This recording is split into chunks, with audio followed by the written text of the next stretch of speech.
Vamos admitiendo. Muy buenas tardes a todos los presentes, a los expositores. Estamos terminando de admitir a las personas, así ya arrancamos. Buenas tardes, un gusto. Hola, buenas tardes a todos. Buenas tardes, un gusto. Un gusto enorme estar acá. Le damos la bienvenida. Mi nombre es Natalia Girardi y coordino y dirijo la Comisión de Niñez y Adolescencia junto con mi colega Griselda Celato, que está por aquí. ¿Qué Hola, tal? ¿Cómo Griselda. estás, Nati? Hola. Ahí estoy. Sigo admitiendo personas que se van sumando. Bueno, en primer lugar, queremos, en nombre de la Comisión de Niñez y Adolescencia de la Asociación de Abogados del Fuero, darle las gracias a los fundadores de la asociación, en principal, bueno, el director, el doctor Nahuel Altieri, conjuntamente con la doctora Patricia Trota, con los doctores Facundo Castro y también el doctor Diego Calvo Suárez. Por supuesto, siempre acompañando la doctora Valeria Biagioni, encargada de la Comisión de Nobeles, que también pueden participar. Es una comisión súper activa y de muchísima utilidad para la práctica profesional. Diría casi que es el paso procesal siguiente, luego de salir de la facultad, posterior a tener obviamente el título y la matrícula habilitante. Queremos decirles que la asociación siempre tiene las puertas abiertas para que puedan sumarse, incluso pueden formar parte de cualquiera de las comisiones, inclusive esta misma que hoy les traemos la propuesta de esta actividad con fines prácticos. Así que bueno, están todos más que invitados. Por supuesto que esta actividad va a quedar grabada. A aquellos que sean asociados van a tener acceso a lo que es el certificado de participación. Y bueno, por todo lo demás, saben que por los canales, ya sea de Facebook, de YouTube, etcétera, están al tanto de las actividades. Todos los, digamos, encuentros, inclusive el de hoy, quedan grabados y se comparten incluso en el canal de YouTube de AFTE, así que este encuentro también va a quedar grabado allí para los que no puedan estar en este momento presentes. El tema que nos convoca hoy tiene muchísimos obstáculos en la práctica procesal y profesional. Por eso la idea es un poco ilustrarlos a los que todavía no han caminado estas calles y a los que sí lo han hecho y quieren también luego de las exposiciones hacer preguntas y compartir experiencias, están más que invitados. Más que nada por una cuestión de orden, ¿sí? Primero se va a llevar a cabo la exposición de cada uno de los disertantes, y que también son miembros de la asociación. Les agradecemos digamos, la obra que han preparado para compartir con nosotros en esta tarde. Y una vez finalizado, ahí abrimos panel para preguntas, debate, intercambio de ideas, etc. ¿Sí? Ahora le doy el paso a la doctora Natalia para que pueda hacer sus presentaciones. Bueno, antes de arrancar entonces, agradecerles a ADF, a todo lo que es Asociación del Fuero. Muchas gracias por permitirnos la creación de esta comisión de niñez y adolescencia, que de a poquito cada vez somos más y cada vez estamos haciendo más actividades y las vamos planificando y las ponemos en práctica, con lo cual estamos muy contentos por todo lo que está pasando con esta comisión. La creamos con mucho entusiasmo, nos interesa mucho el tema. Y bueno, justamente 3 de los expositores de hoy son miembros, como decía Griselda, de nuestra comisión. Se sumaron a participar, se sumaron a las propuestas, trajeron ideas, etc. Así que estamos muy, muy agradecidas.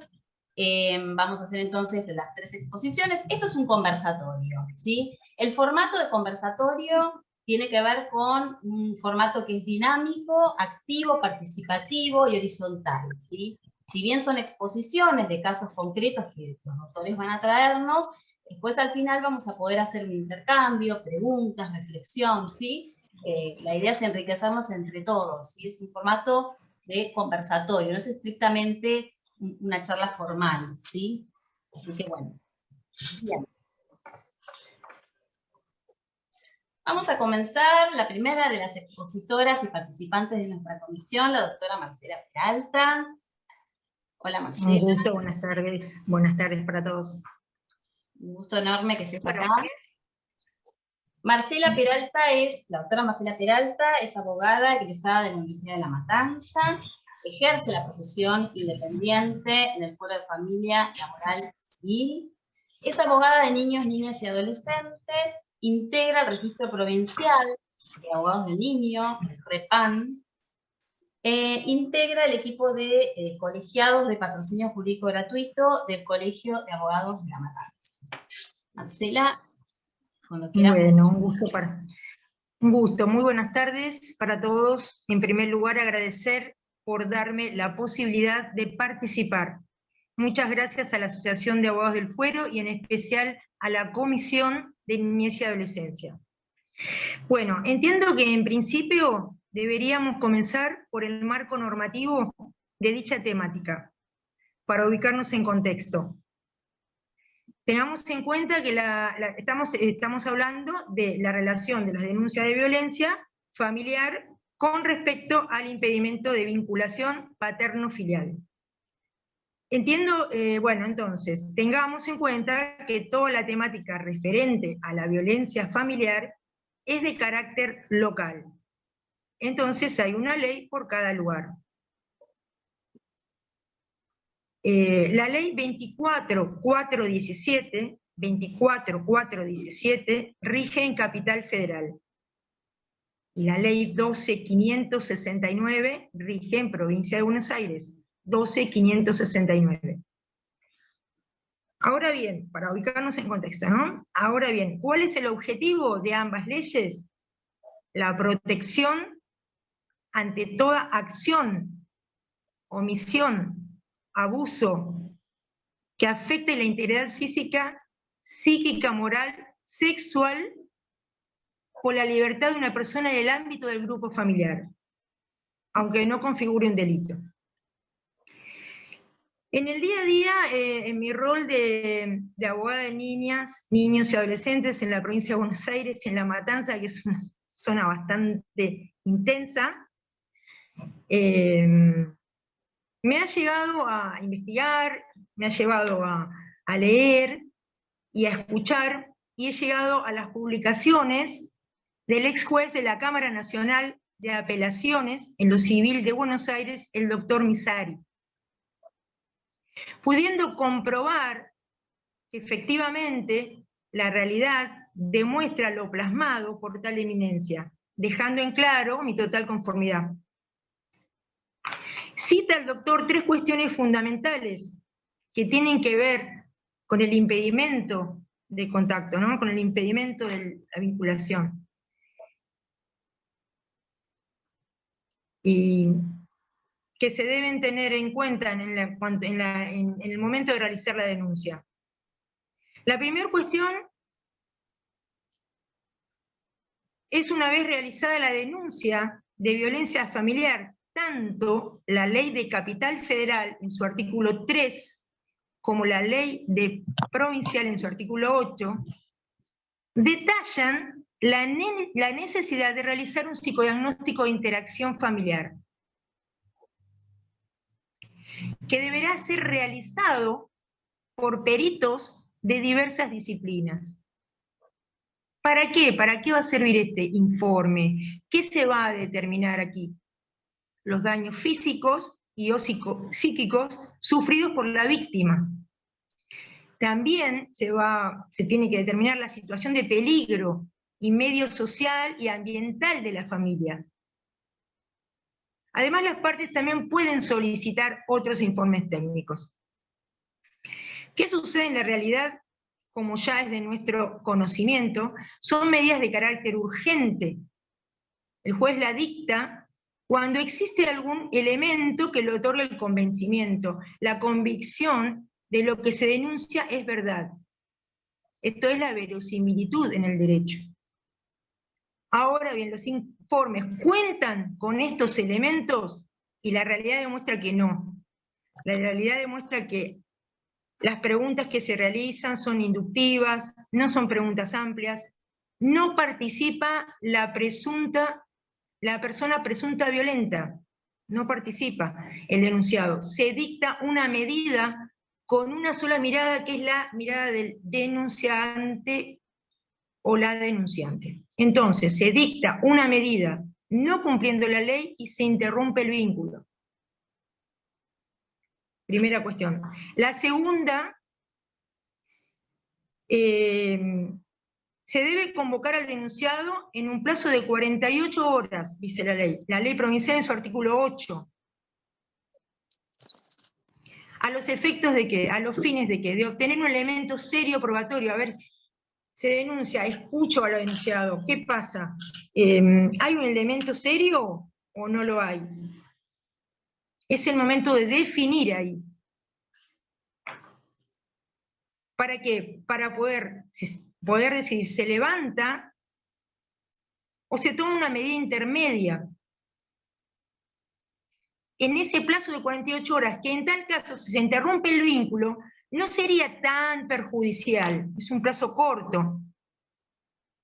Y en tal caso, si no hay un elemento serio, como ser abuso sexual, violencia, no, un elemento serio, se puede tomar una medida intermedia, que puede ser una vinculación asistida, como puede ser un acompañamiento de un asistente social. O sea, se puede reemplazar la prohibición por una vinculación asistida. Pero ahí en la realidad se sigue interrumpiendo el vínculo. Claro, no se cita al denunciado. ¿Qué suele pasar acá, ¿no? En Provincia de Buenos Aires? Artículo 11 de la ley. Se lo cita, en el juzgado se lo notifica que existe la medida y no se celebra ninguna audiencia. Ahora bien, decimos, pero hay una cuestión de violencia, no se estaría pudiendo, ¿no?, celebrarse, citar a ambas partes. No, porque el artículo 11 dice que se puede establecer, citar las partes en días y horarios diferentes. Se pueden realizar audiencias por separado, pero esto no se cumple. No se cumple, y la medida sigue. Y una tercera cuestión de una gravedad considerable, no se escucha al niño. El niño se entera de que existe la medida por el progenitor conviviente que le dice y no ve más al otro progenitor. Se interrumpe. No se da cumplimiento al artículo 12 de la Convención de los Derechos del Niño, que establece el derecho de ser escuchado en todo procedimiento judicial o administrativo que afecte al niño. También puede ser escuchado por medio de su representante o de un órgano apropiado. No solo eso, sino que hay que tener en cuenta que la escucha debe ser libre. O sea, el que está escuchando al niño debe tener en cuenta, para que sea válida esa escucha, debe ser libre. Esto es que hable con total libertad. No hable lo que quiere el padre o la madre, sino que hable por sí. Y bueno, esto de la escucha es muy grave porque el niño está totalmente interrumpido de su vinculación y no entiende nada. Y se interrumpe automáticamente y no sabemos cuándo se vuelve a revincular. Qué importante diferenciar oír de escuchar al niño con apertura general, atento a gestos, lenguaje corporal, silencios, contexto, a dejar de lado el adultocentrismo, que es la supremacía de los adultos por sobre las infancias, juzgamientos, mandatos y creencias de los adultos. Esto es lo que yo quiero remarcar. Y por sobre todo la escucha en general, porque la escucha de los progenitores, la escucha del niño, o sea, es muy importante la del niño, pero por sobre todo la escucha en general. Ir al fondo de la cuestión, cuál es el trasfondo que conlleva esta problemática. Enfocarse en las infancias, en el interés superior de los niños involucrados, acompañar, supervisar este acompañamiento, esta revinculación, porque por sobre todo el niño tiene derecho a ser hijo, a poder contar con ambos progenitores. ¿Mm? Y bueno, y contar con terapias de vinculación familiar, que no se cuenta con terapias, se establece la medida y no hay un seguimiento, no hay una terapia vincular familiar donde se involucra a todos los integrantes de la familia. Es muy terrible la problemática. Y qué importante escuchar, porque el niño está con miedos a perder el progenitor conviviente que está.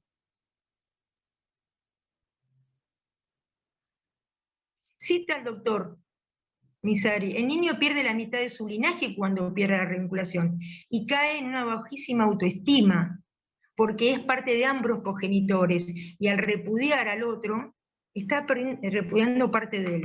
Es muy importante lo que dice el doctor. Y bueno, y a modo de cierre, porque me dijeron 10 minutos, 15, desde mi humilde opinión y de mi humilde punto de vista, se debería trabajar en la implementación de políticas públicas, capacitación, difusión, abordaje de las prácticas desde un enfoque con perspectiva de infancia. La concientización de que cuando hay un niño y una niña adolescente, el enfoque en la resolución de problemas es el interés superior del niño, que lo entiendan todo el aparato, ¿no? Jueces, consejeros, abogados de las partes, abogado del niño, bueno, el abogado del niño yo no sé. Y requiere una práctica profesional de ética en el asesoramiento tanto a los progenitores como a los niños, y la responsabilidad de garantizar el ejercicio de sus derechos como sujetos de derecho, como personas. Bueno. Bárbaro, Marcela. Traté de ser sintética, hay mucho para hablar, hay mucho para trabajar, tengo mucho acá, pero... sí, es un tema... Hay muchos casos que me gustaría compartir, pero bueno, también entiendo que están los otros expositores y estoy aquí a la espera de conversar más. Perfecto, sí, nos queda un ratito, después por ahí alguna cuestión particular sería interesante, enriquecedora, después cuando venimos a la charla, ¿sí? Si querés aportar después alguna experiencia. Pero bueno, muy interesante, sin duda, estos temas, interés superior, el procedimiento familiar, la escucha, son ejes fundamentales en esta temática. Así que bueno, Marcela, estoy agradecida por tu participación. Vamos a presentar ahora al segundo de los expositores, el doctor José Fabián de la Cruz. Por ahí, a ver si lo veo. Sí, ahí está. El doctor Fabián de la Cruz, que también es integrante de nuestra comisión, es especialista en Derecho de Familia y Derecho Sucesorio, diplomado en Familia, Niñez y Adolescencia, diplomado en Instituciones Profundizadas del Derecho Individual del Trabajo, diplomado sobre Derecho Procesal Constitucional y Administrativo, investigador en Ciencias Jurídicas y Sociales de Fundación Sifuso, integra el Registro Provincial de Abogados del Niño también, el REPAM, vicepresidente de la Comisión de Registro de Abogados de Niños, Niñas y Adolescentes del Colegio de Abogados de Avellaneda, Lanús, director del Instituto de Investigaciones Jurídicas del Colegio de Abogados de Avellaneda, Lanús, secretario del Tribunal de Disciplina del mismo colegio, miembro del Instituto del Derecho de Familia del Colegio de Avellaneda de Lanús, y delegado ante la Comisión de Seguimiento de Cumplimiento de la Convención Interamericana contra la Corrupción, en representación de la Asociación de Abogados de Buenos Aires, ABA. Buenas tardes, José. Le damos. Hola. Bueno, buenas tardes. Ante todo, un agradecimiento particular y extensivo a la doctora Griselda de Celato y a Natalia Girardi, que dirigen este espacio, y a través de ellas a esta asociación de abogados que tengo que felicitar que haya superado el número de los 2000 socios, lo cual es un evento de gran importancia, dada la situación actual de la abogacía, ¿no? En la que los colegas enfrascados por la situación social, económica, en el derecho, en el ejercicio del derecho, se alejan particularmente de la participación activa. Así que, bueno, yo quisiera hablar un poco sobre lo que es la intervención interdisciplinaria, darle un enfoque a la cuestión, en principio teniendo como parámetro que ya la colega que me precedió en el uso de la palabra hizo un enfoque jurídico, hablando sobre lo que es la violencia familiar y lo que justamente ocurre con los niños que quedan inmersos dentro de esa problemática. Lo que yo quiero comentar, es que estamos en digamos, el marco social actual establece una crisis de valores que estamos sufriendo diariamente y que tiene que ver con un cambio de paradigma dentro de lo que es la sociedad que nos cobija. La familia como núcleo central, comunidad básica, no es ajena a esta situación, sino que tiene que superar estas cuestiones que se le van estableciendo y que no es fácil, porque la familia tradicional ya no es la misma y hay un enfoque, una dinámica distinta que tiene que ver con la coexistencia de distintos modelos de familia y por lo tanto con distintos tipos de crianzas. En materia de derecho de familia, esta problemática va en aumento y genera, y está generando, una gran incorporación de causas en el fuero de familia en los distintos juzgados. Yo trabajo independientemente y digamos que estoy en el Departamento Judicial de Avellaneda de Lanús y Loma de Zamora, Quilmes, que es el ámbito de trabajo en el que desarrollo, y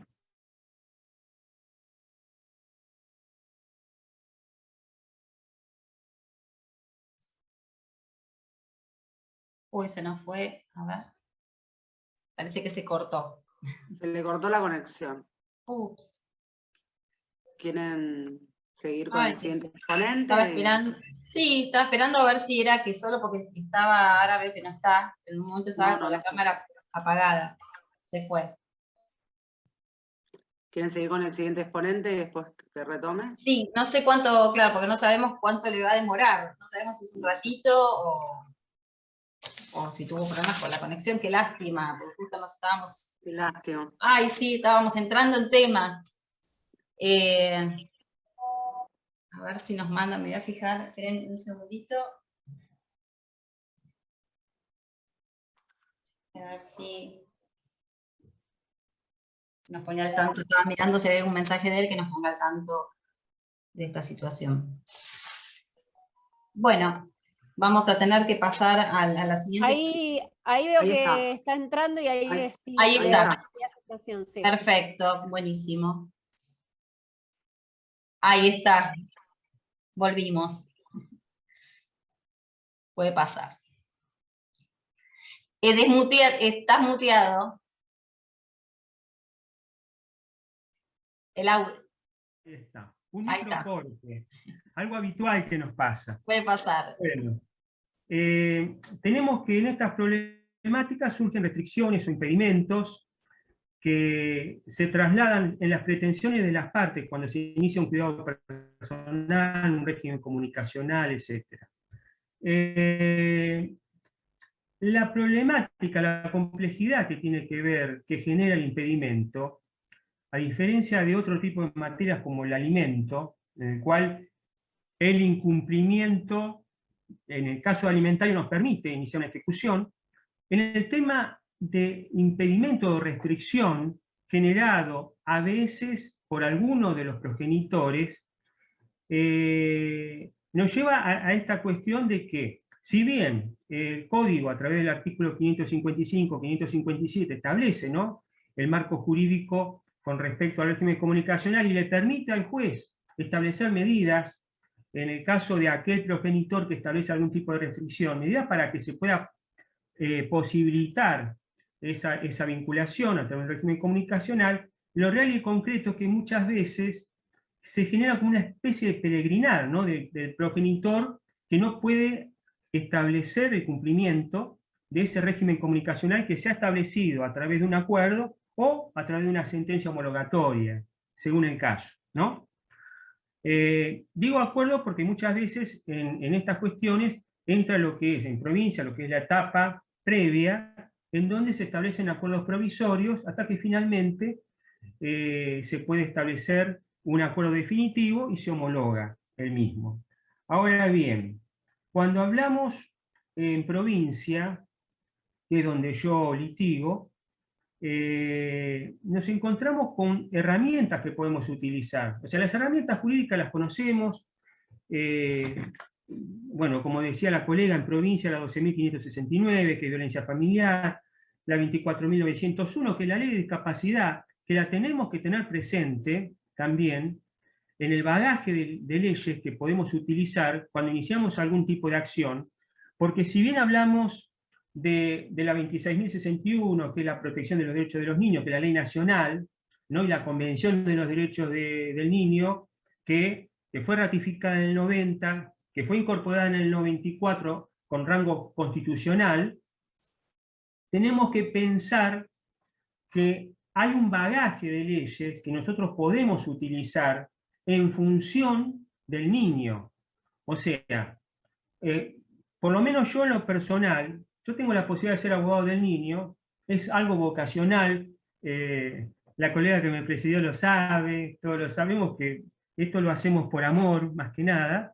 Tenemos que tener presente cuando un progenitor quiere establecer una vinculación, cuando no la hay, retomar una vinculación cuando se ha perdido, o mantener un vínculo a través de un régimen comunicacional, que el régimen comunicacional es para el niño principalmente.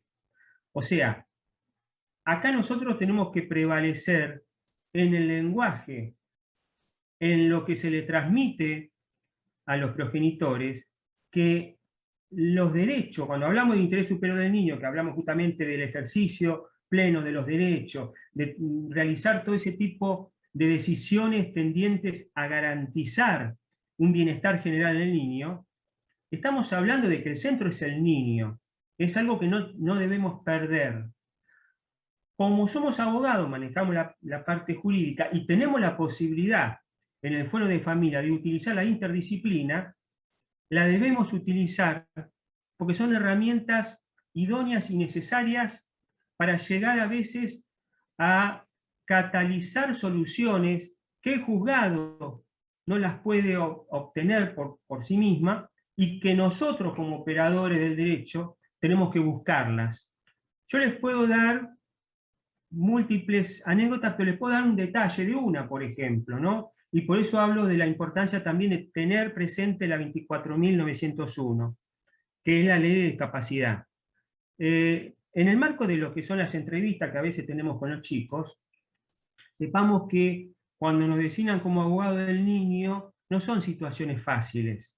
En muchos casos hay abrigos, hay maltrato, destrato y situaciones realmente lamentables por las que han sufrido los chicos daños de todo tipo.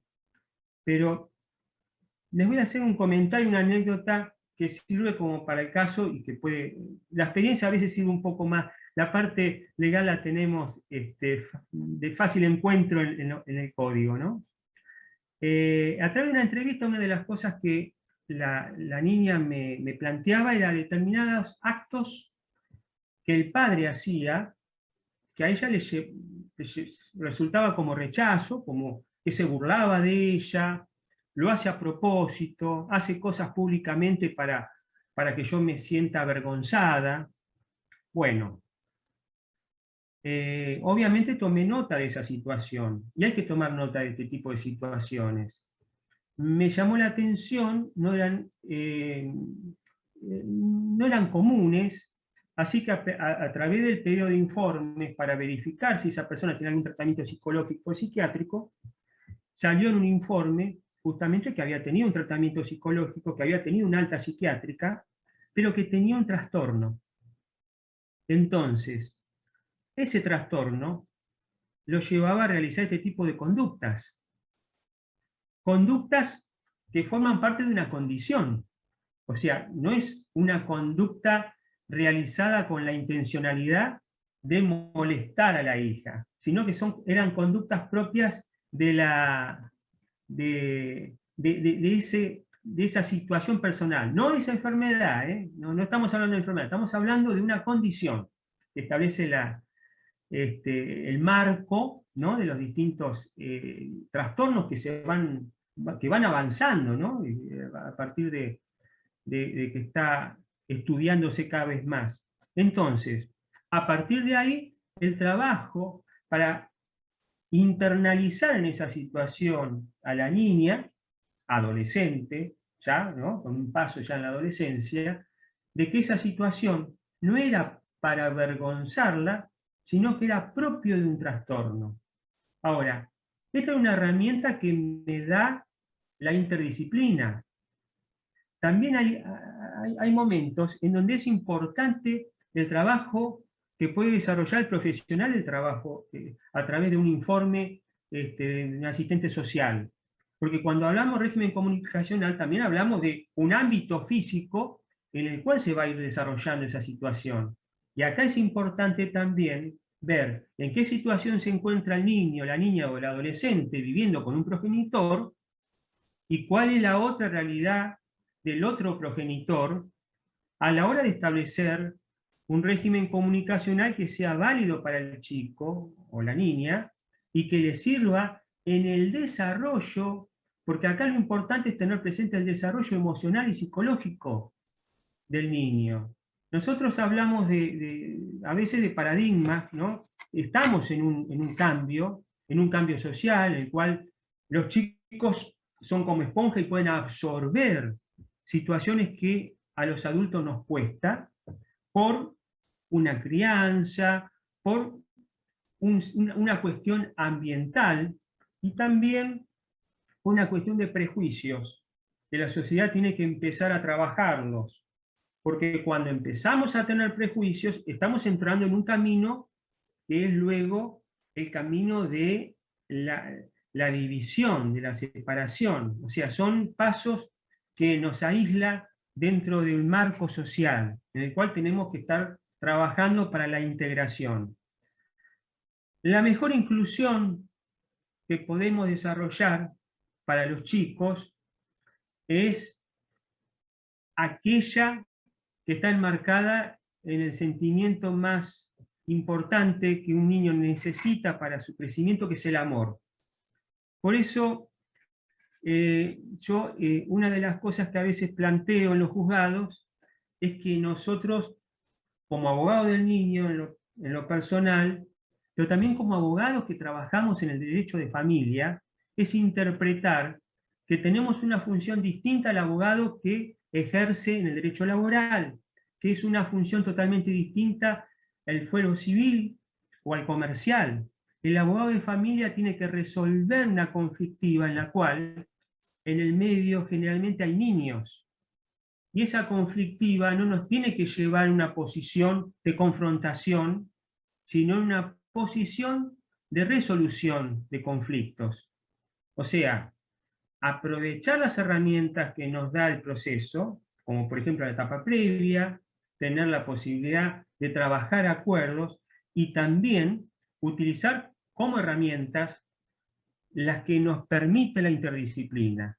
Psicología, psiquiatría, asistente social, lo que sea necesario para tener una visualización más completa de la situación y poder encauzar una cuestión que tiene que ser beneficiosa para el niño.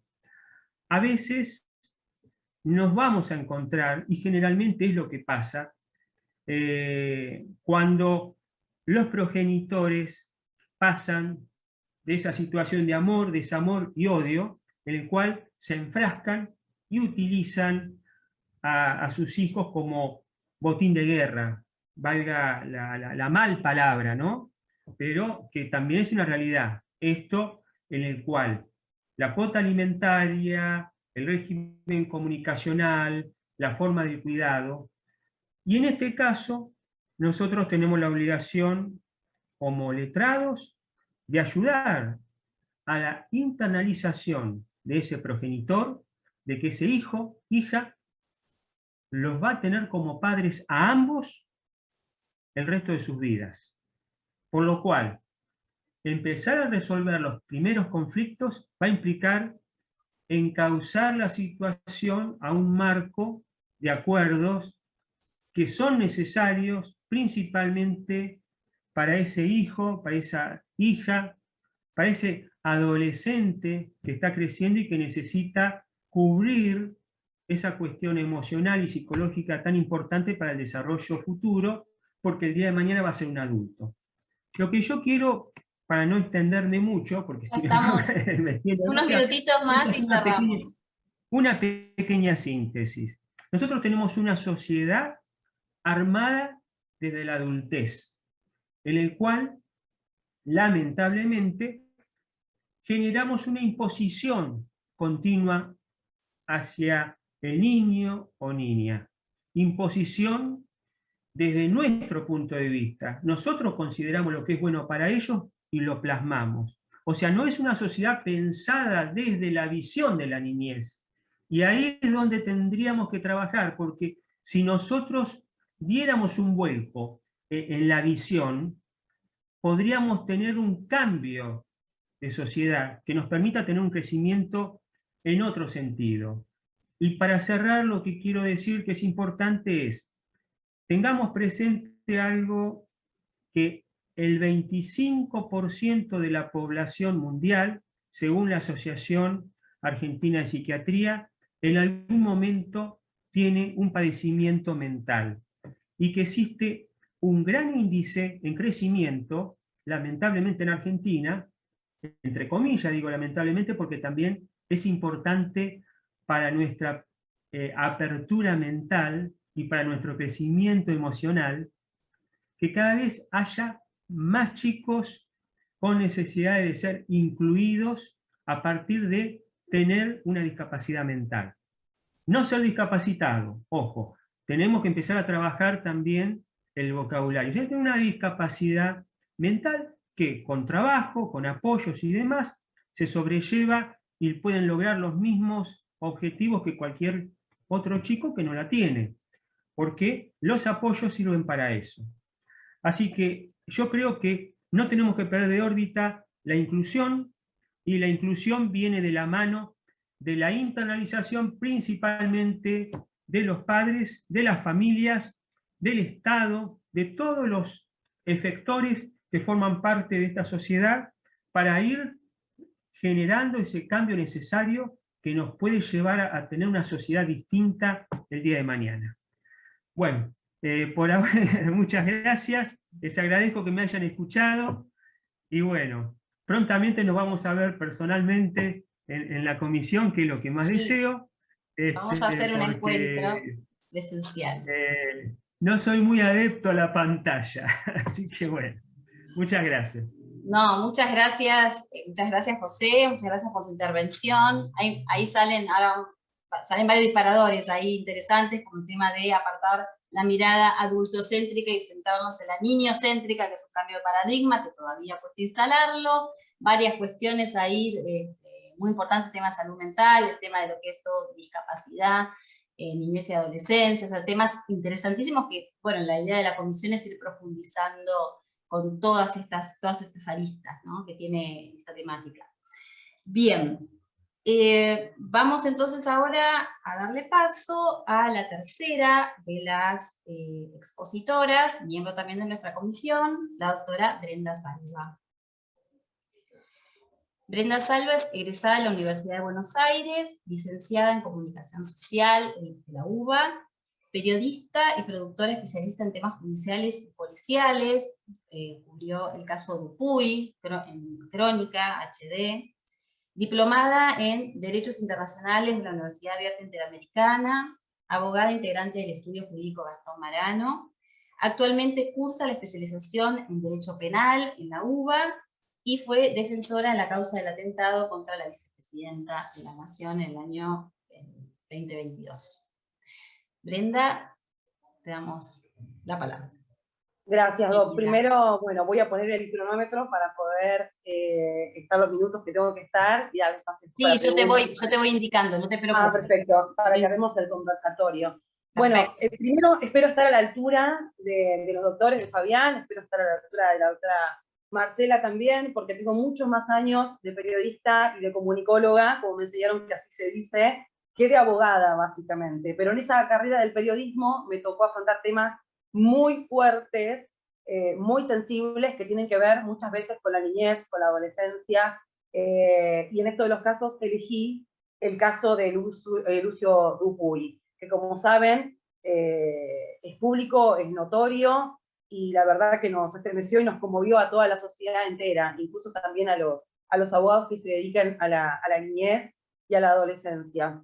El caso de Lucio Dupuy, si bien yo trabajo en el estudio del doctor Marano y hacemos derecho penal, me llevó también a moverme para ADF y contactarlas en la comisión de los niños, niñas y adolescentes, justamente porque empecé a recibir varios casos que tienen que ver con violencia familiar y varios casos que tienen que ver también con impedimento de contacto y que tienen que ver luego con una revinculación.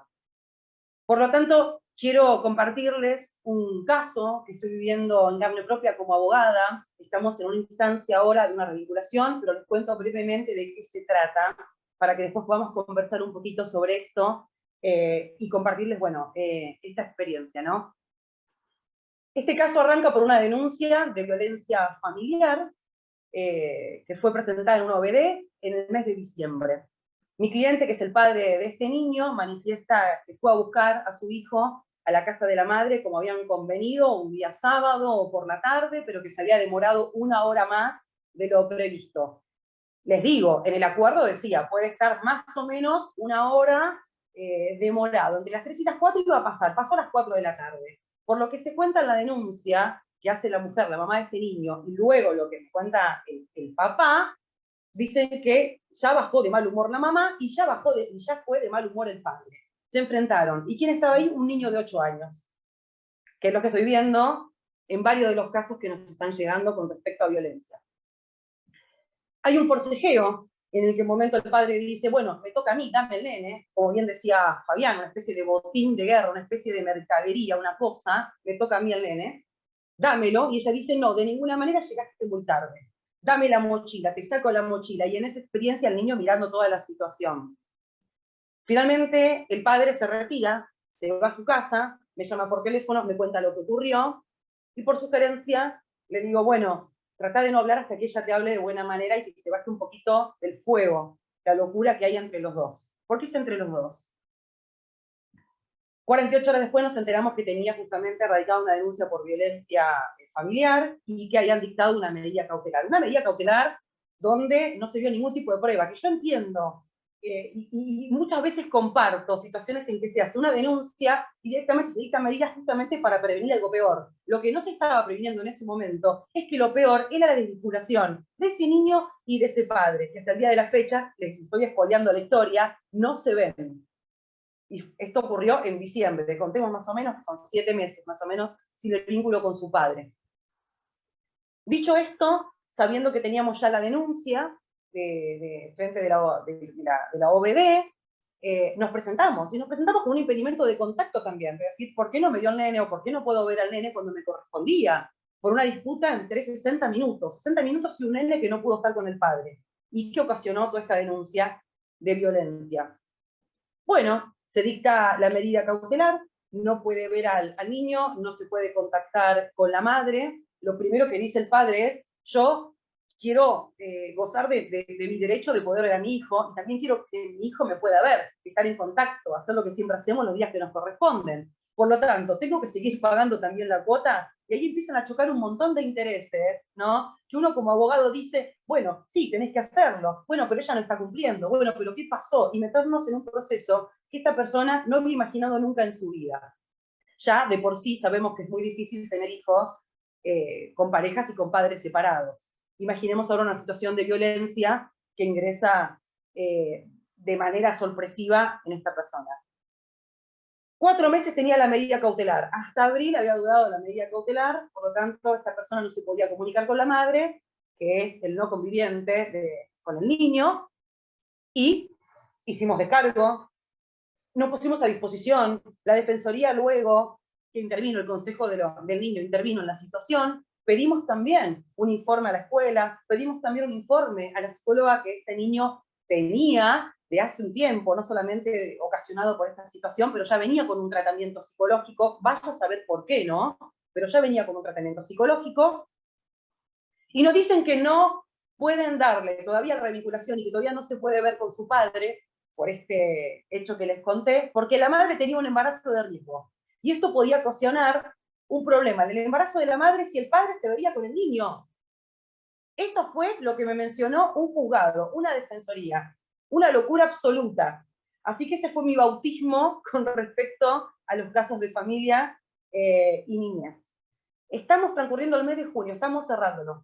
Todavía ese papá, a pesar de hacer el descargo, a pesar de poder responder lo que le solicitaron del juzgado, lo que le solicitó la defensoría, de hacer un curso contra la violencia, y etcétera, todavía no tenemos ningún tipo de resolución. La madre, al saber, por lo que recibo con los escritos, al saber que la medida cautelar ya había caducado, que había vencido, menciona con respecto a su abogada que ya era hora de que el padre plantee un cuadro de horarios para poder ver al menor nuevamente. Se olvidó de la situación de la violencia, se olvidó de la situación de que el nene, como había dicho en su informe en su momento, y en la pericia psicológica, estaba con miedo, tenía susto. He leído un informe en el que decía, papá pone cara de malo así, y el informe decía así. Yo no sé qué cara de malo puso el padre, yo no sé, como decía bien en un momento Marcela, si se lo dijeron, si fue inducido a decir algo, no lo sé. Pero a mí el informe me decía eso, un informe que me destruyó al papá directamente, que hoy está intentando ver a su hijo después de todos estos meses. No sabemos qué pasó. El mes pasado, en mayo, el nene le pide a la mamá, esto por saber como de una relación que tiene con los abuelos del papá, relaciones con los abuelos maternos, le dice, quiero ver a papá y quiero jugar con Luna, la perrita que tienen. Quiero verlo. Entonces los padres le dicen, ¿le tenés miedo a papá? Yo nunca dije que le tenía miedo a papá, dijo. Quiero ver a mi perra y quiero jugar con papá. Van a jugar la pelota los sábados. Esto lo vuelco al juzgado. Hablo, me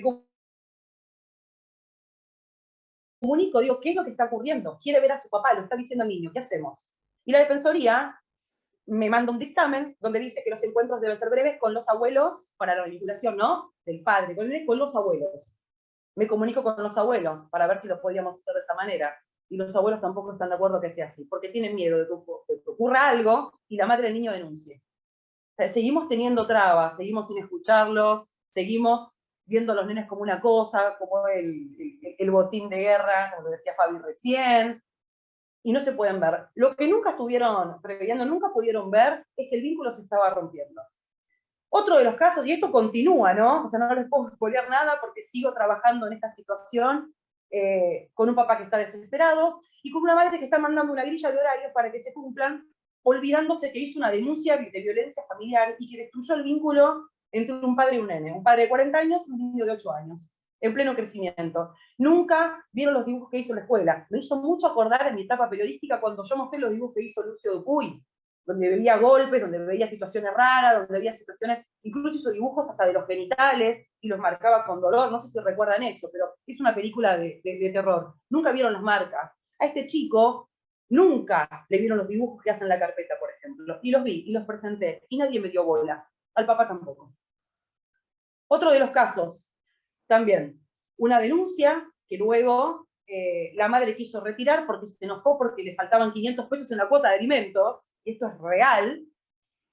Pasó pasó este año, en marzo, y dijo, bueno, Lene no lo ves más entonces. Hacemos un impedimento de contacto. Ok, el impedimento de contacto, cuando lo presentamos, termina cuando hay un mínimo contacto entre el papá y entre el nene. No pasó nada más. Resulta que el niño tiene 8 años también y tiene un teléfono celular. El nene es el que dice, papá, hoy te quiero ver o no te quiero ver. Tenemos el problema ahora de la cuestión del padre, que dice, bueno, yo quiero ver a mi hijo. En un acuerdo que tenemos homologado, que está presentado, que fue hace 6 años, dice que yo los viernes, los sábados y los domingos estoy con el nene, porque en la semana trabajo muchísimo. Bueno, ahora el nene tiene un teléfono y dice el viernes, no, papá, yo no te quiero ver a vos. ¿Qué hago en ese caso? ¿Voy, le toco el timbre? ¿Hago una denuncia a la madre porque seguramente lo está manipulando al nene? ¿Quién me va a escuchar en ese caso? Llega el día del niño, le dice, te voy a buscar. Sí, si hay algún regalo, vení a buscarme. ¿Yo cómo sé, como abogada, para poder asesorar? Lo planteo gracias a que hice un conversatorio, ¿no? Y me puedan ayudar. Como abogada, ¿cómo hago para decirle de repente al cliente y a este papá, hacele caso al nene que no lo vamos a odiar? Pero tenés el cartucho de la PlayStation, bueno, el cartucho, 1980. ¿Tenés el nuevo disco de la PlayStation? ¿Le vas a comprar un par de zapatillas para que el nene vaya? ¿Qué está pasando en esas situaciones? Cuando queremos que se junte el padre y el nene, cuando queremos que no solamente se cumpla la cuota de alimentos, sino que se cumpla también las visitas, que se cumpla también el contacto. Visitas quedó medio precario el término, pero el régimen de comunicación, ¿no? Lo tiene que manejar un niño ahora. No es la primera vez que lo escucho. Un caso personal. Yo no soy progenitor conviviente con mi hijo, y sin embargo hablamos todos los días. Las cosas de grandes, como se dicen, la hablamos con su padre, la cuota de alimentos, la escuela, una enfermedad, unas zapatillas. ¿Sabe? Estamos separados hace 10 años más o menos. Y sin embargo, yo las cuestiones de grandes las arreglo con los grandes. ¿Qué pasa con los padres que realmente creen que con un nene de 8 años pueden llegar a concretar una visita o no concretarla? Porque esta persona y este niño que tiene 8 años y que tiene el teléfono celular, al padre le dice que no, y hace 3 meses que le dice que no lo quiere ver. Hablé con la abogada y pude conversar con la abogada de la madre. Y la abogada de la madre me dijo, la conducta del niño y la actitud del niño es clarísima, no lo quiere ver al padre. Salvo cuando hay botines, por ejemplo, o una PlayStation.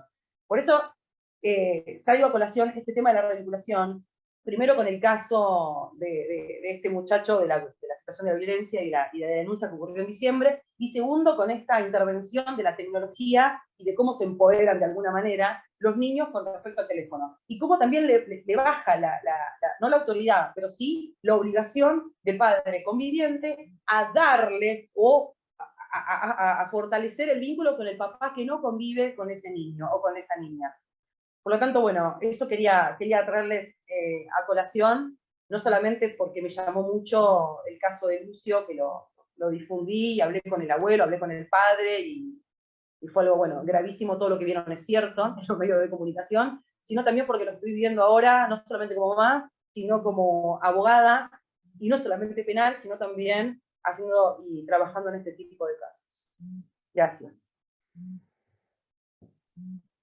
Muchas gracias, Brenda. Bueno, muy interesante también, ¿no? El tema de las revinculaciones y qué hacemos en caso cuando hay violencia expresa, que digamos se ve, o hay una denuncia y demás, quizás nos orienta más cómo intervenir, pero el tema es cuando no hay, quizás no está probado alguna situación de violencia, de abuso, etcétera, bueno, y el niño no quiere ir, entonces, ¿qué hacemos ahí? Eso es un dilema, se nos plantean varios frentes ahí, ¿no? Bueno, ahora nos queda un ratito más para los participantes que quieran hacer preguntas, que quieran... A ver, ahí la doctora Samantha Meli. Sí. Meli. Hola, sí, Meli. Justo entré por este mismo caso que me comenta, un caso exactamente igual. Los nenes de 6 y 7 años agarran el celular que el papá le compró para poder tener contacto con él, porque la mamá obstruía el vínculo y no les permitía hablar con él en ningún momento. Y los nenes le dicen, no queremos ir.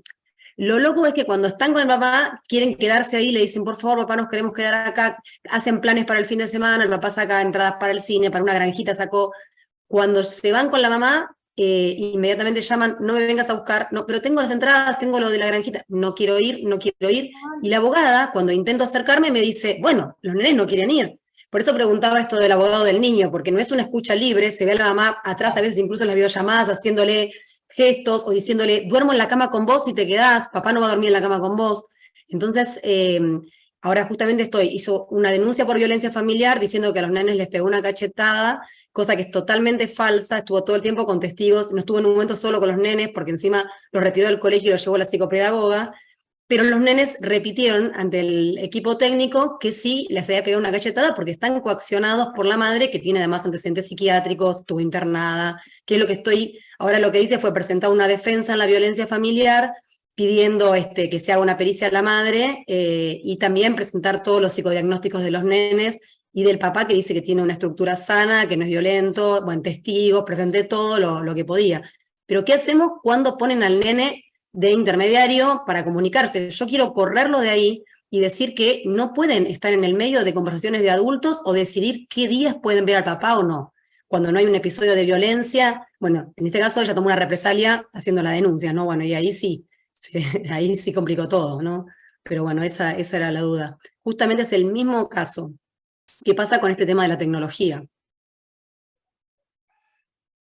¿Qué les parece? A ver, yo puedo hacer una sugerencia a partir de un caso que también estuve patrocinando a una mamá que tenía cierta alteración en la salud mental, pero bueno, estaba controlada con medicación y demás. En estos casos donde los chicos son utilizados como trofeo, ¿sí? Y donde son expuestos a la guerra como si estuviesen en un ring, siempre lo importante es, como primera medida, no solo reunirnos de la prueba, ¿cómo explicar? La prueba psicodiagnóstica a nivel informe psicológico o derivación de equipo de salud mental. Yo siempre trato de tocar otros frentes. Es muy útil el informe pediátrico, es muy útil el informe del establecimiento educativo al que acude el menor, ¿sí? Porque ¿qué pasa? Los colegios, sobre todo las escuelas estatales también, tienen los famosos equipos de orientación escolar, que están integrados por profesionales. Entonces, ¿qué pasa? Muchas veces en la práctica se da la puja de, sí, porque la psicóloga o el psicólogo dice tal cosa porque el padre le pagó para que haga un informe para que diga tal cosa. Bueno, pero vos fíjate que el informe del equipo de orientación escolar de la institución dice lo mismo que está diciendo el psicólogo en el informe que acompaña. Entonces, cuando hay una consonancia en los informes de los distintos profesionales en distintos lugares, porque digo, no es que el pediatra va al colegio o el equipo de orientación escolar va al consultorio de la psicóloga, ahí no hay manera de que se pueda hablar, salvo que, no sé, estamos hablando de un multimillonario que le paga a todo el mundo para que todos digan lo mismo. Digo, es mucha casualidad. Entonces, siempre es importante reunirnos de una buena prueba y por otro lado también poner en énfasis no solo el tema de la escucha, sino de dar al juzgado herramientas por las cuales uno puede llegar a pedir que se habilite la medida de la revinculación. Y ahí apunto a la posibilidad de la vinculación remota, la posibilidad, cuando digo remota me refiero a través de un dispositivo, porque si la madre manifiesta que hay una situación de posible peligro por la cual el menor no puede estar en un espacio físico en forma presencial con el progenitor no conviviente, eso no significa que si de la misma manera que un preso se habla por celular con su hijo, no lo puede hacer el progenitor no conviviente que no está afectado por ninguna situación a nivel carcerario, ¿no? Digo, es como la teoría de, a ver, la situación más gravosa, la situación menos gravosa, una persona que transcurre su vida normal y habitual, que quiere comunicarse con su hijo.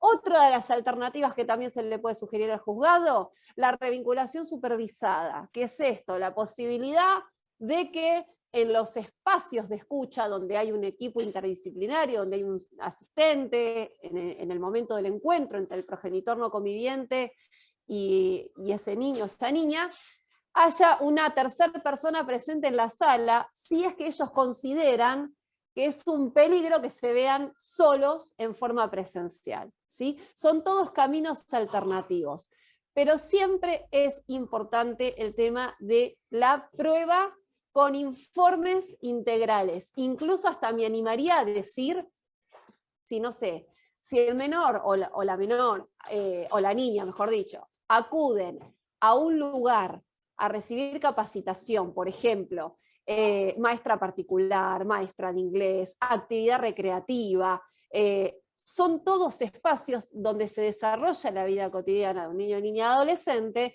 y podemos llegar a solicitar las voces, por ejemplo, no sé, del profesor a cargo, de cómo lo nota en clase, si lo notó con alguna actitud extraña, si lo nota como cualquier otro nene que transcurre su vida normal, porque muchas veces ocurre que la alerta puede venir de otro lado que nosotros no estamos teniendo en cuenta. Entonces, ahí es muy importante, cuando nosotros vamos a tomar un caso, sobre todo de foja cero, primero tener una entrevista con el cliente, donde el cliente nos cuente absolutamente todo, respecto de cómo desarrolla su vida, qué actividades extracurriculares realiza, cómo es su círculo de amigos. Hay que buscar voces, hay que buscar testimonios por afuera del círculo familiar, porque muchas veces el círculo familiar paterno o materno puede condicionar en sus voces como para que el juez haga una pulseada, ¿sí? Entonces a veces está bueno acudir a otros lugares donde el menor desarrolla su vida para tener otros testimonios. Son algunas de las herramientas que se suelen utilizar en la práctica procesal. A mí me ha pasado insistir, como decía en el caso que representé, donde paradójicamente no me dieron lugar a la revinculación remota, pero ¿qué pasa? Por fuera del expediente pedí informes escolares, y en los informes escolares, fíjense, saltó la alerta de que la niña buscaba contención en el cuerpo docente, porque no quería convivir con el papá, que era con la persona con la que estaba conviviendo. Una persona que hizo una denuncia por impedimento de contacto, le obstruyó el vínculo con la progenitora, etcétera, etcétera, etcétera. Cuando yo busco prueba por afuera del expediente, porque yo tenía dos maneras de pedir la prueba por afuera del expediente, o por adentro del expediente. Si la pido por adentro del expediente, me tengo que comer los plazos de, se lo pido al juez, el juez me lo autoriza, se libre oficio, llega al colegio, el colegio lo informa. Hice algo más simple. Lo pedí por afuera del expediente, le pedí al colegio el informe psicodiagnóstico de la nena, el boletín, toda esa cuestión, que es más, les cuento un dato adicional, en un primer momento me lo negaban, denuncié a la supervisión del área del ministerio al cual estaba afectada la institución, ¿sí? Y en menos de 24 horas llegaron todas las respuestas. De no querer darnos nada, en menos de 24 horas nos dieron todo. Acredité todo eso en el expediente y eso me sirvió para que el juzgado haga lugar a la revinculación supervisada. Entonces, tengan en cuenta que a veces trabajar por afuera del expediente nos agiliza los pasos, ¿sí? Se los doy como técnicas y herramientas que a mí me funcionaron.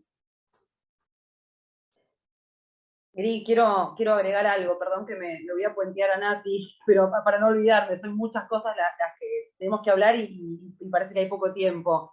En este caso que les conté de la primera historia, de esta violencia familiar, esta situación, se pidieron los informes de la escuela del menor, donde decía que se flagelaba y se lastimaba y decía, yo no sirvo para nada, de este niño de 8 años. Todavía no lo tengo, hace 7 meses que lo pedí en la escuela. Y pedimos también el informe de la psicóloga que lo atiende al niño, previo a lo que fue este evento. ¿Y por qué lo atiende al nene? Y tampoco lo tenemos. Y se pidió 2 veces. Y en la escuela tampoco nos dieron ningún tipo de informe. No sabemos cómo le va, no sabemos si hay un gabinete que lo está tratando, que lo contiene, una docente que lo ayuda, que no lo ayuda, no sabemos si sufre bullying, no sabemos absolutamente nada. Así que creo que es un gran aporte el tuyo, Griselda, de mañana ya mismo escribirle directamente a la escuela y pedir un informe del niño, porque no se está haciendo, ni se está haciendo en la Defensoría Nacional que está interviniendo, ni siquiera en el juzgado. Bueno, ahí te voy a comentar otro dato, Bren.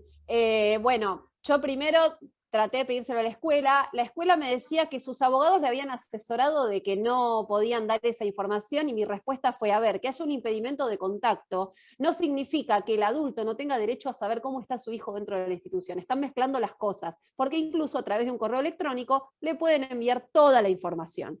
Entonces, ¿qué pasa? Como en toda institución, tienen abogados legalistas que manejan las instituciones como empresas. Si hubiera abogados del niño en los establecimientos educativos, claramente esto no estaría pasando. Bien, o entendemos que pasaría en menor medida porque ya con el asesoramiento nuestro sabrían cómo proceder.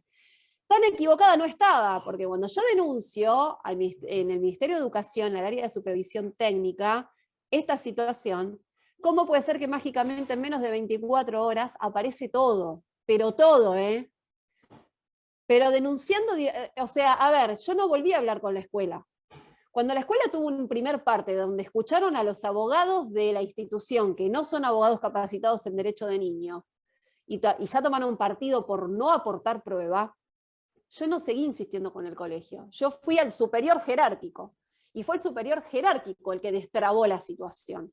Muchas veces nosotros tenemos que tener esa impronta de buscar quién está arriba de esa cabeza. O sea, lo digo en estos términos para que sea claro el mensaje.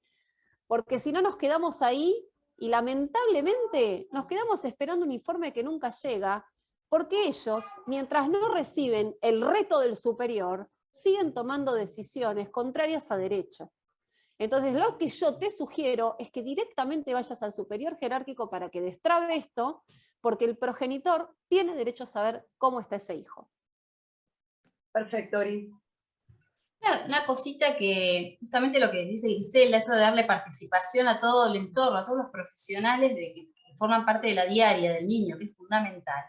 Nosotros que somos abogados y somos legalistas y nos encanta encuadrar y ver dónde está esta obligación, la tenemos en la 26061, en el artículo 32, donde habla de todos los que forman parte del sistema de promoción y protección de derechos, los docentes, personal médico, personal de club, personal de actividades artísticas o deportivas que lleve adelante el niño. Es decir, tiene que ver, justamente este artículo es muy abarcativo porque le da participación a la sociedad, ¿sí? Tanto para denunciar, como para emitir un informe, como para formar parte de alguna investigación que se esté llevando adelante. Es decir, es una obligación, casi me atrevo a decir que es una obligación social de toda esta red que la misma ley la instala, ¿sí? Digo, para tener un marco que a veces dice, no, bueno, pero ¿por qué el colegio o por qué la institución está obligado? Sí, está obligado, lo dice la ley.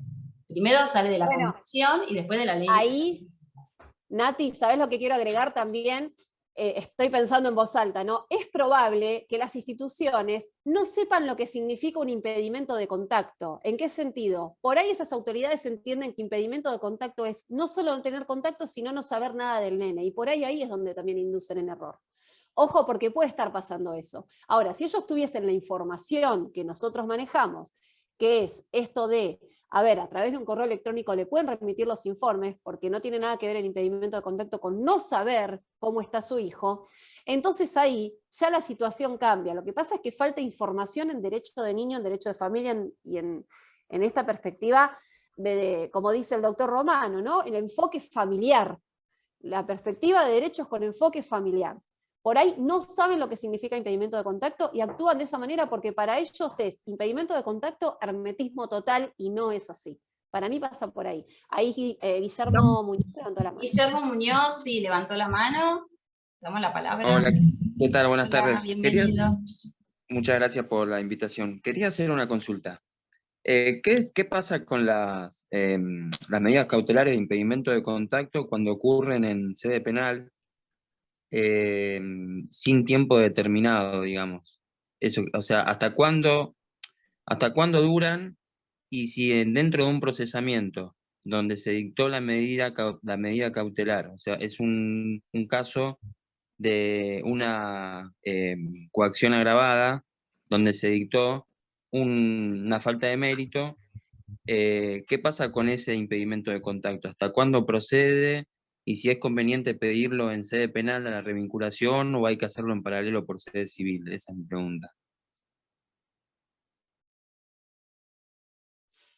A ver si alguien quiere responder. Si no, ¿qué pasa cuando se extiende?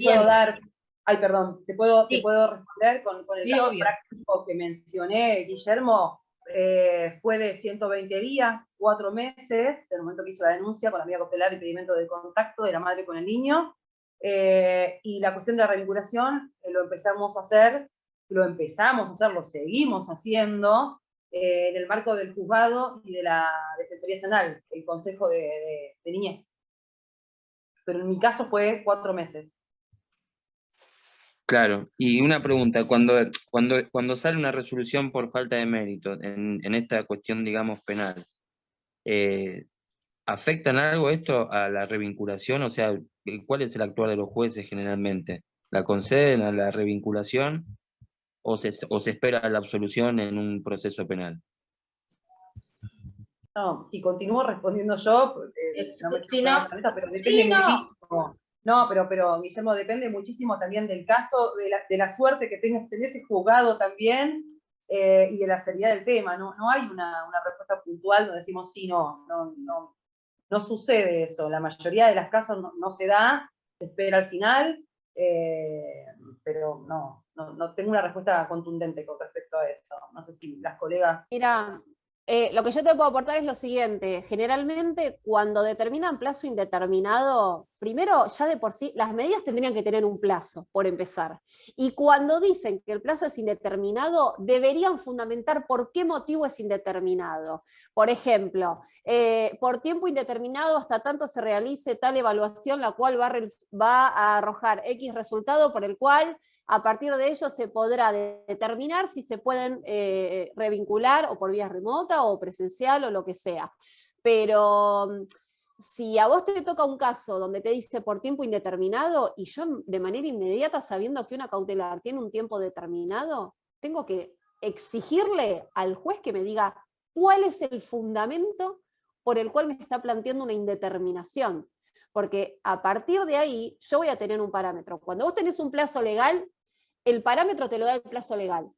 Cuando vos no tenés un plazo legal porque el juez lo obstruye, tiene que tener una razón fundada por las cuales obstruye eso. Si es porque está esperando un informe, una evaluación X o lo que sea, y en ese caso, bueno, uno ya sabe que cuando esté el informe va a decir, bueno, cumplido esto, toda vez que ya se acompañó tal evaluación o surge de las actuaciones, que ya está acompañada tal prueba o lo que sea, solicito se proceda a resolver lo inherente a la revinculación. Pero no puede ser porque sí, a lo que voy, tiene que haber un fundamento y tiene que estar esbozado por escrito. Eso es lo que te puedo sugerir desde lo que es la razonabilidad en el marco de un proceso donde se toman medidas y se toman decisiones, que si no son por el plazo legal, tiene que ser por una razón fundada, eso seguro.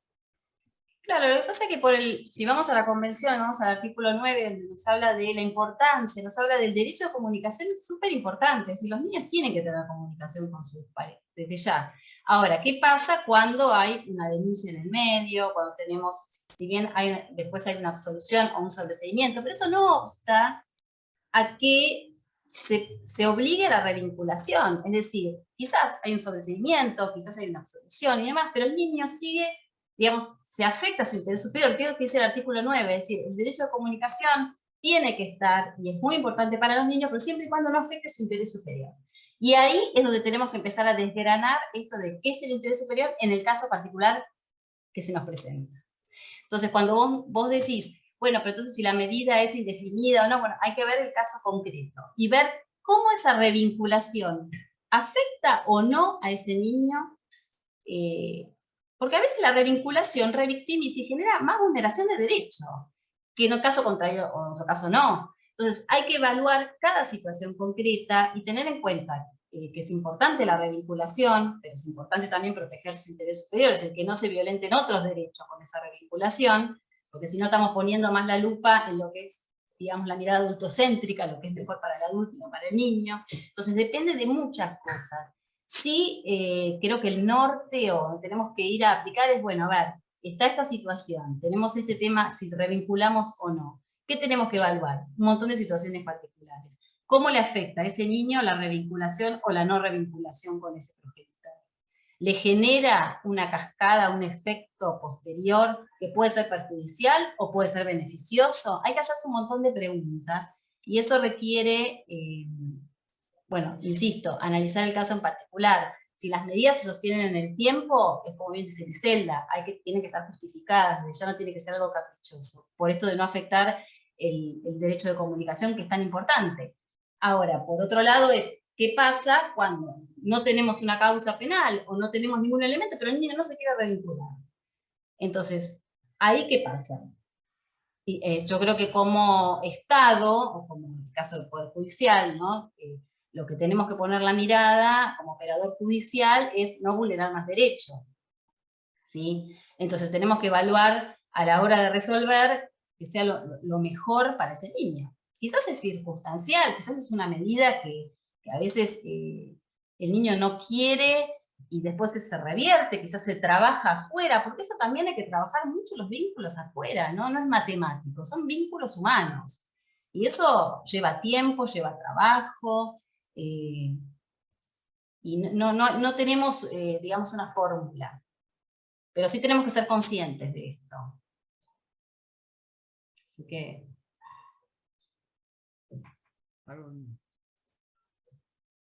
Sí. Sí. No, quería comentar, es el principio favor minoris, que establece el Comité de los Derechos del Niño, la observación general. ¿No? Nosotros hay que analizar y ponderar, ¿no?, los derechos de los interesados, pero siempre teniendo presente que se debe priorizar el derecho del niño. Totalmente. Y después algo más que quiero destacar, y retomando un poco lo que dijo José hace un ratito, que José decía, nosotros trabajamos por amor a esas infancias, ¿no?, que son víctimas de tantas vulneraciones de derecho. Pero el hecho de que trabajemos amor a la pasión, también están los que tienen pasión por el derecho laboral, por los que tienen en el derecho penal, etcétera, etcétera. Y eso no significa que lo que nosotros estamos haciendo no sea trabajo. Entonces, es tiempo de empezar a poner en agenda que el abogado del niño existe, que es un abogado más como cualquier otro abogado con especialidad en la materia, que se capacitó y estudió para eso, invirtiendo tiempo y dinero en la formación, ¿sí? Que muchas veces obviamente nos tocan tareas difíciles, como vos bien decías, no es lo mismo, digo, casos por ahí menores que casos donde vos estás atendiendo menores víctimas de violencia, de abuso. Estamos hablando de cosas realmente serias y realmente graves. Es hora de dejar de mirar desde la óptica de le resto importancia al abogado del niño. No, el abogado del niño es tan importante como cualquier otro abogado y nuestras tareas tienen carácter alimentario. Entonces, y el hecho de que nosotros estemos persiguiendo defender el ejercicio profesional en el rol que nos compete, no es ni más ni menos también de defender nuestra figura como profesionales. Porque entonces, si nos vamos a quedar en el amor y nada más, y yo con el amor no alimento a mi familia, y ya lo digo no solo como profesional, sino como persona, como cualquier otra persona que sale a trabajar todos los días. Entonces, hemos visto y participado en muchísimos congresos donde se habla de la vulneración del derecho del niño. Bueno, fantástico. Acá hay una doble vulnerabilidad que vuelvo a poner sobre la mesa. Del niño a tener defensa técnica y nuestro derecho laboral del ejercicio profesional, por el cual tenemos todo el derecho de pedir que se nos regulen honorarios por nuestra labor. Sí. Marcela. En la tecnología que no estoy... Ahí está.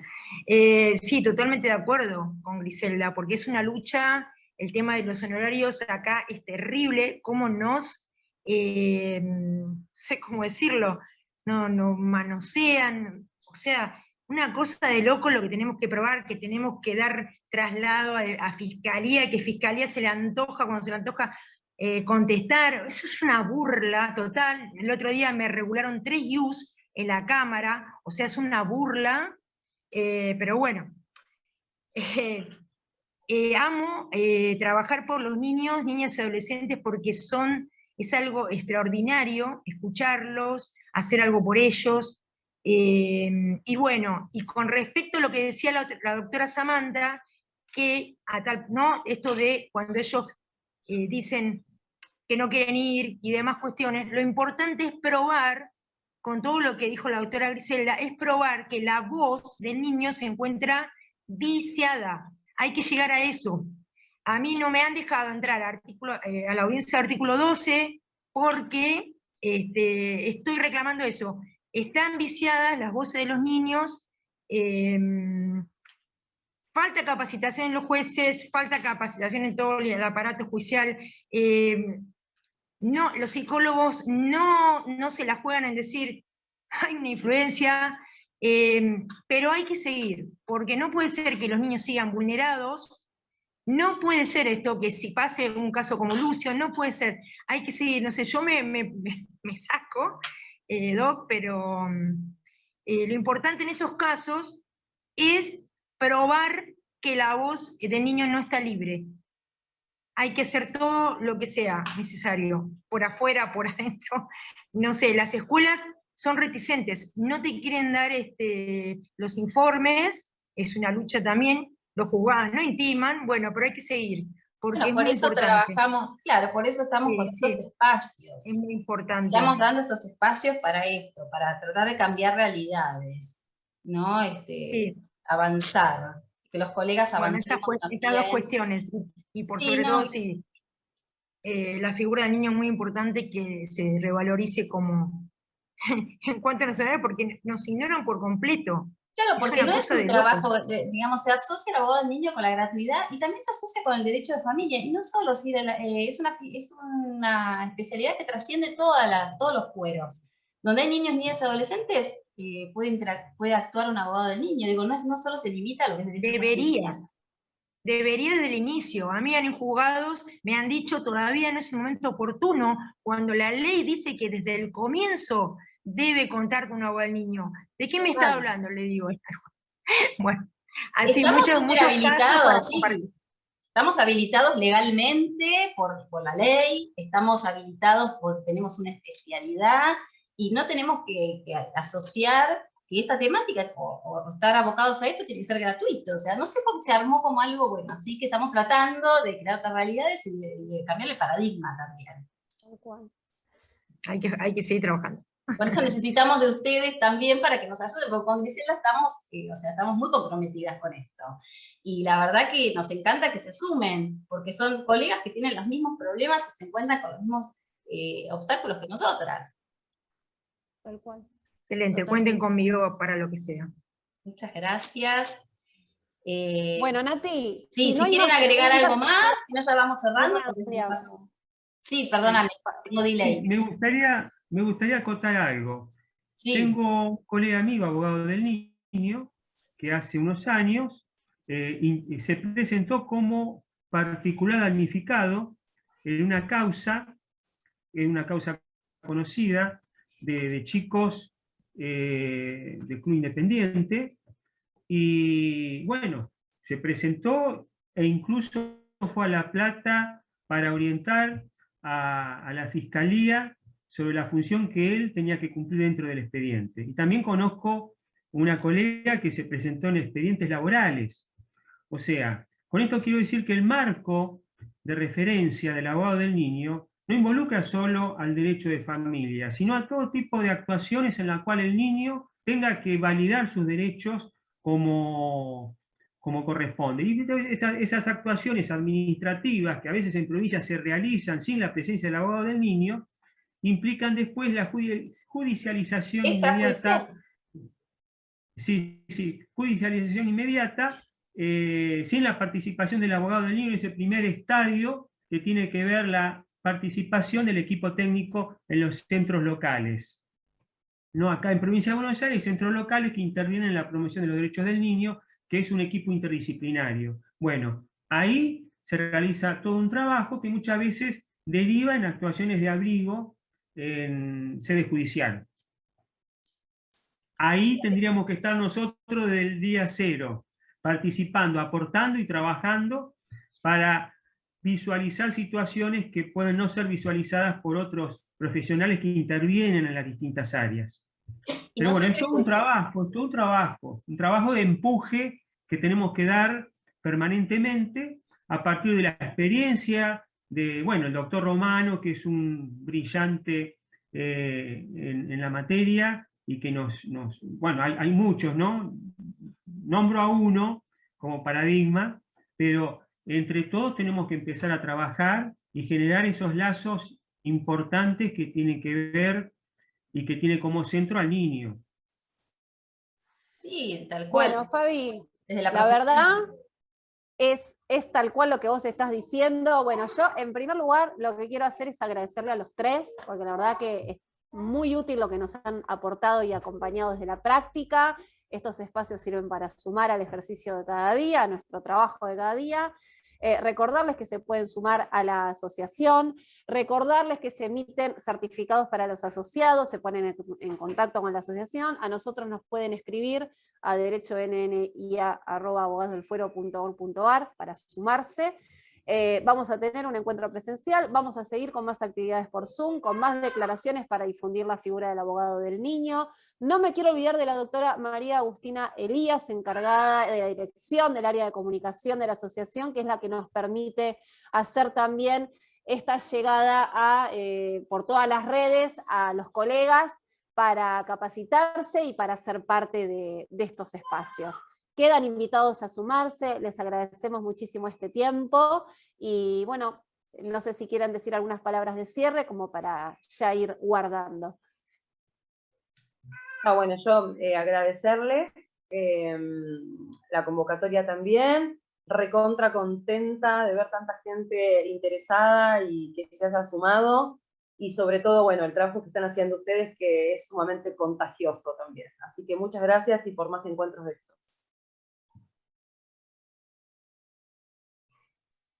Lo mismo, infinitas gracias. Un gusto haber compartido este momento y bueno, estoy a disposición para seguir trabajando. Un abrazo. Bueno, Nati, ¿querés hacer el cierre? Así ya se puede guardar el encuentro. Sí, sí, ya lo guardo con yo voy a cerrar con una frase muy cortita que me parece que es contundente, poética y contundente. Como dijo Gabriela Mistral, el futuro de los niños es hoy, mañana es tarde. Entonces, eso es para mí, yo cada vez que tengo que pensar, hacer una intervención o algo, pienso en esa frase. Mañana es tarde, es hoy, puro presente, niñez y adolescencia es presente. Muchas gracias a todos por estar acá y disfruté muchísimo este espacio.